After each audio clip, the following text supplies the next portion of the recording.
Aide, y a ti, ¿también te placería hablar el ladino? Vate al atadillo que decimos debajo del filmo y enregístrate en nuestros cursos de ladino para hispanohablantes, así que en nuestros ateliers de rashi y solitreo. Al vernos allí con salud cumplida y todo bueno. Vengáis en buena hora a Ladino 21, el casalico electrónico del ladino en el siglo XXI. Hoy tenemos el placer de hablar con Roz Kohen desde San Luis, Missouri. Roz, en buena hora vengas. Merci mucho que me invitaste.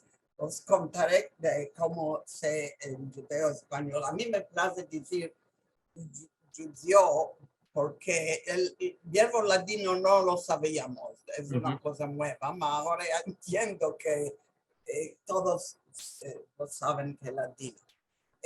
Me engrandecí en una casa en Estambul. Era un centro donde los judíos vivían en aquellos años. Nací en 1949. Estoy hablando sobre la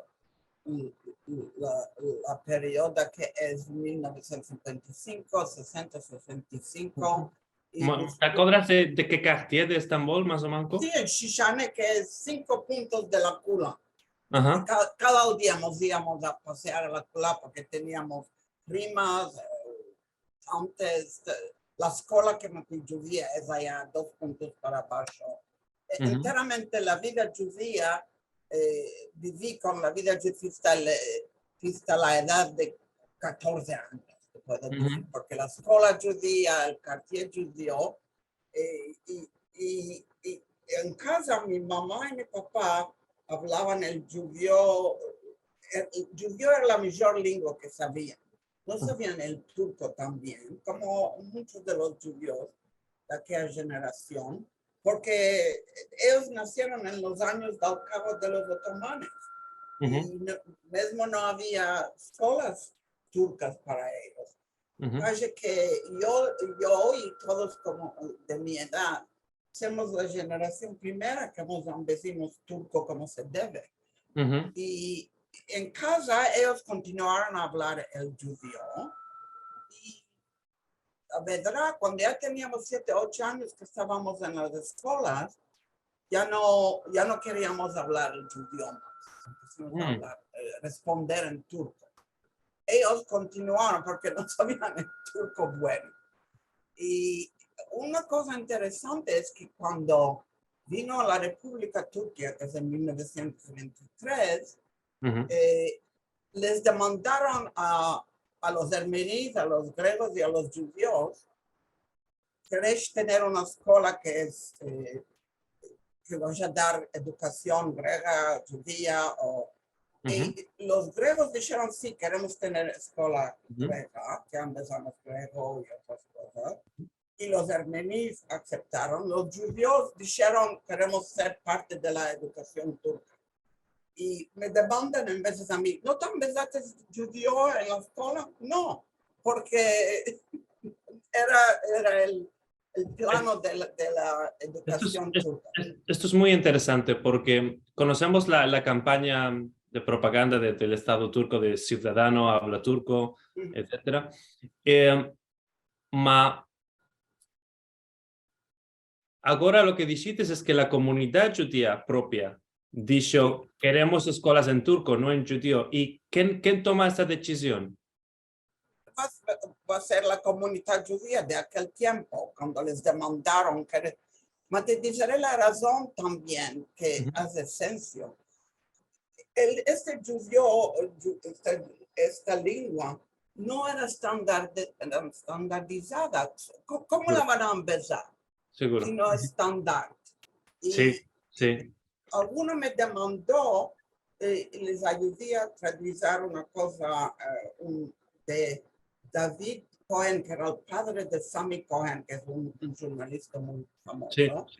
Y uno que hace research me demandó de traducirlo, lo que escribió en judío. Este es un hombre muy educado, David Kohen, era escribante de aquel tiempo de 1930. Lo escribió como francés, porque él sabía francés muy bueno. Y a mí me vino más cola de entenderlo, porque Roberto, ¿qué va a hacer? No es una lengua estándar, lo escribió como si fuera francés. Y yo creo que la razón que dijeron, ok, lo vamos a hacer, vamos a tomar educación turca, en parte es esto, porque ¿quién lo iba a empezar el Djudyo? ¿Cómo lo iba a empezar el Djudyo? Esto nos lo demandan siempre en las clases que doy en Oxford. ¿Qué modo de Djudyo empezas a según qué lalim? ¿Y cuál piensas entonces de las proposiciones de estandarización de Moshe Shaul y para aquí Jerusalén y después de las ortografías del ladino de la Real Academia? Sí, fue un grande ayuda porque es muy cerca como el turco, que es como lo oyes, lo escribes. Sí. A los turcos, a nosotros, nos valió esto, lo que hicieron, porque pienso que Moshe Shaul también turcano, que lo hizo en sino fonética, que podamos escribirlo. Es por modesto que antes de mi generación no hubo muchos que escribieron, porque es una lengua solo oral que la oímos. Por modesto me place escribir la forma que me acomoda.